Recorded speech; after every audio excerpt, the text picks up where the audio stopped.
राजधानी दिल्ली में रोहिणी कोर्ट के अधिवक्ताओं ने उपराज्यपाल द्वारा पारित उस कानून का कड़ा विरोध किया है जिसमें थानों से वीडियो कॉन्फ्रेंसिंग के जरिए गवाही देने की व्यवस्था लागू की जाती है। वकीलों का कहना है कि पुलिस थानों में मौजूद रहते हुए कोई भी आरोपी स्वतंत्र और सहज रूप से गवाही नहीं दे सकेगा, जिससे निष्पक्ष सुनवाई प्रभावित होगी।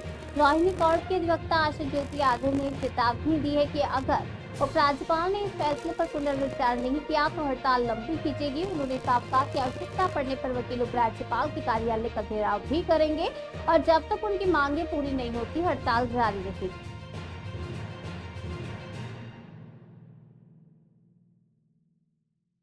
नहीं चलेगी, नहीं चलेगी, नहीं चलेगी, क्या लोगों को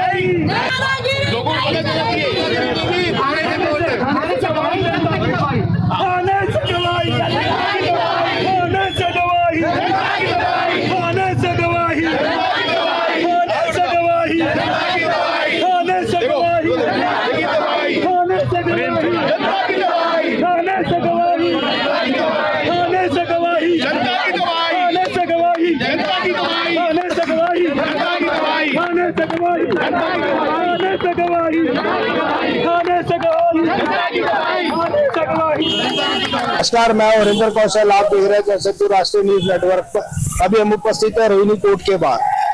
जो आईजी साहब ने एक आदेश पास किया है जिसके अंतर्गत जो गवाहियां हैं वो थाने के बीच में होगी या वीडियो कॉन्फ्रेंसिंग के थ्रू होगी, उसको लेकर वकीलों के बीच में भारी रोष है। अभी हमारे साथ उपस्थित है आशा ज्योति आर्य। हम इनसे जानेंगे कि ये जो आदेश दिया गया है इसका कितना इफेक्ट जो है वो पड़ने वाला है। नमस्कार, ये जो भी आदेश राज्यपाल जी के द्वारा जो पारित किया गया है इसका क्या असर रहने वाला है? देखिए, ये जो इन्होंने पारित किया है वो बिल्कुल गलत किया है। देखिए, थाने में ही एफआईआर दर्ज होती है और थाने में ही गवाही होगी। This is totally wrong. उनको ये करने से पहले हमारे यहाँ पे बार काउंसिल ऑफ इंडिया है, बार बीसीडी है, बार काउंसिल ऑफ दिल्ली है, इनसे सलाह लेनी चाहिए थी। इतने लॉयर्स हैं हमारे यहाँ पर और वो उन्होंने अगर they have also good knowledge of everything, सलाह लिए बिना उन्हें ये काम करना नहीं चाहिए था। जो इन्होंने ये पास किया है ये बहुत गलत पास किया है। इसका क्या इफेक्ट रहने वाला है? जैसे जो क्लाइंट रहते हैं जो आपके जो मतलब उनके ऊपर किस तरीके का प्रभाव पड़ेगा? जैसे कि अगर थाने के बीच पुलिस के सामने अगर गवाही होगी तो पुलिस तो अपने जो चाहेगी वही बुलवाएगी ना उनको।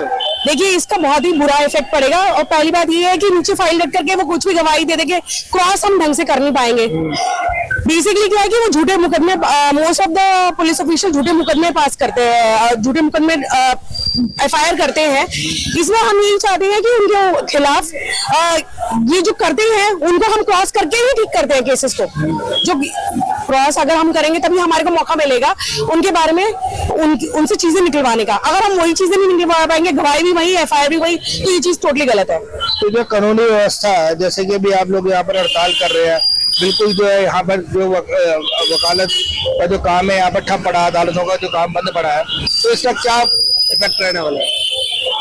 देखिए, अगर उनमें थोड़ी भी समझदारी होगी तो वो अपना जो उन्होंने ऑर्डर पास किया है वो अपना वापस लेंगे।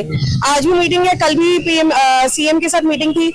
इनफैक्ट रेखा गुप्ता जी ने भी आश्वासन दिया था। आज भूपेंद्र यादव सर ने बुलाया हुआ है एलजी हाउस, तो they are going, all the coordination committee is going over there. जैसे भी आप पिछले कई दिनों से हड़ताल कर रहे हैं, यदि राज्यपाल अपना कानून वापस नहीं, जो अध्यादेश पास किया है तो वापस नहीं लेते हैं तो आपका क्या एक्शन रहने वाला है?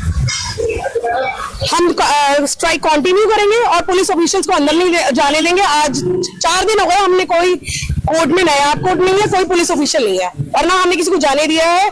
और पुलिस पे ही ये बात आएगी। पुलिस ऑलरेडी पावरफुल है, उनको पावर देने की कोई जरूरत नहीं है। रादर देन लॉयर्स का ही कर्टेल कर रहे हैं, राइट कर्टेल कर रहे हैं क्रॉस एग्जामिनेशन का। जैसे कि आपके साथ सारे डिस्ट्रिक्ट कोर्ट के जो अधिवक्ता वो जुड़े हुए हैं, क्या सुप्रीम कोर्ट और हाई कोर्ट भी आपका साथ दे रहा है? सुप्रीम कोर्ट का भी लेटर इशूड है और हाई कोर्ट का भी लेटर इशूड है कि दिस इज टोटली रॉन्ग। तो यदि अगर आपका जो यहाँ पर सुनवाई नहीं होती है तो क्या आप राज्यपाल के कार्यालय का घेराव करेंगे? बिल्कुल, एलजी हाउस का घेराव आज या कल में हम लोग कर देंगे। आज दोपहर को 12:30 बजे मीटिंग है। अगर कुछ अच्छा नहीं आता है तो कल घेराव ही होना है। जैसे कि सुरेंद्र कुमार हुड्डा, एडवोकेट सुरेंद्र जी, जैसे कि आप देख रहे हैं कि आज वकीलों की हड़ताल हो रही है, इससे जहाँ एक तरीके से आर्थिक नुकसान हो रहा है, वैसे कानूनी तौर पे भी बहुत बड़ा एक नुकसान हो रहा है। वैसे अगर हमारी अदालतों की हम बात करते हैं तो उसके बीच में करोड़ों केस पेंडिंग पड़े हुए हैं।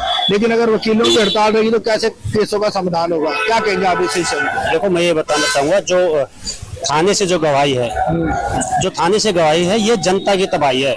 जो राइट टू क्रॉस एग्जामिनेशन है वो मेयर फॉर्मेलिटी रह जाएगा, बिल्कुल जिस तरह से अंग्रेजों के टाइम पे होता था वही चीजें हो जाएंगी कि आप किसी से कुछ पूछ नहीं सकते, और जब आप पूछोगे तो उनका माइक बंद हो जाएगा या डिस्कनेक्ट हो जाएंगे। थाने से जो असिस्टेंस ले लेंगे, मतलब वो उनके पास पूरा टाइम होगा कि मैनिपुलेट करने का हालात को या गवाही को। यहाँ कोर्ट में आने के बावजूद वो कई बार मैनिपुलेट कर लेते हैं, किसी बहाने पे डेट ले लेते हैं। सोचो विषय में वो जो फिजिकल चीज होती है विषय में कैसे पॉसिबल हो पाएंगे? जैसे कि आपका कहना है कि हम पहले ही देखते हैं कि जो न्याय व्यवस्था उसके ऊपर पहले से ही प्रश्न चिन्ह उठ रहे हैं, तो अगर ये इस प्रकार की अगर ये अध्यादेश आता है तो इससे और भी ज्यादा बढ़ जाएगी। ये बिल्कुल काला कानून है, मैं बता रहा हूँ। ये इसमें आपके पास करने के लिए कुछ होगा ही नहीं। सच्चाई देखो, वकील अपना केस नहीं लड़ता, वकील जनता के लिए लड़ता है, और ये लड़ाई भी जनता की है, वकील की है ही नहीं। वकील को तो रिप्रेजेंट करना होता है, लेकिन जब वकील सच निकाल ही नहीं पाएगा, क्योंकि क्रॉस का पर्पज होता है कि जो ट्रुथ है उसको निकालना, उसको कोर्ट के सामने लाना। जब आप प्रॉपर क्रॉस ही नहीं कर पाओगे, आप सच्चाई सामने ला ही नहीं पाओगे, तो रिजल्ट क्या होगा? इनजस्टिस। और जैसे ब्रिटिश के टाइम पे भी तो यही होता था। आजादी का मतलब क्या रह गया? यही तो, मतलब ट्रांसपेरेंसी कहाँ रह गई, इक्वलिटी कहाँ रह गई, फेयर ट्रायल का कंसेप्ट कहाँ रह गया? ये तो सब फ्रस्ट्रेट हो जाएगी सारी चीजें। तो सुनवाई नहीं होती है तो ये लोग जो है यहाँ तक जाएंगे कि राज्यपाल के कार्यालय का भी घेराव करेंगे जब तक इनकी मांगे नहीं मानी जाएंगी, क्योंकि ये बिल्कुल जो हो रहा है ये कानून के बिल्कुल विरुद्ध है। यदि अगर सारी गवाहियां वीडियो कॉन्फ्रेंसिंग के थ्रू ही होंगी और पुलिस स्टेशन से ही होंगी तो जो पीड़ित है उनको किसी भी हालत में न्याय नहीं मिलेगा, कभी भी उनको न्याय नहीं मिलेगा। और यदि न्याय नहीं मिलेगा तो फिर ये जो अदालतें हैं इनका क्या फायदा? इन अदालतों को बंद कर देना चाहिए, इनका कहना है। और जो राज्यपाल साहब है उनको एक बार दोबारा से अपना जो उन्होंने अपना ये कानून पारित किया है इसके बारे में सोचना चाहिए, और दोबारा से जो भी है इसके ऊपर सोच समझकर जो अध्यादेश है वो पास करना चाहिए। अपने सहयोगी कैमरामैन विमल चौहान के साथ हरिंदर कौशल, रोहिणी कोट, दिल्ली।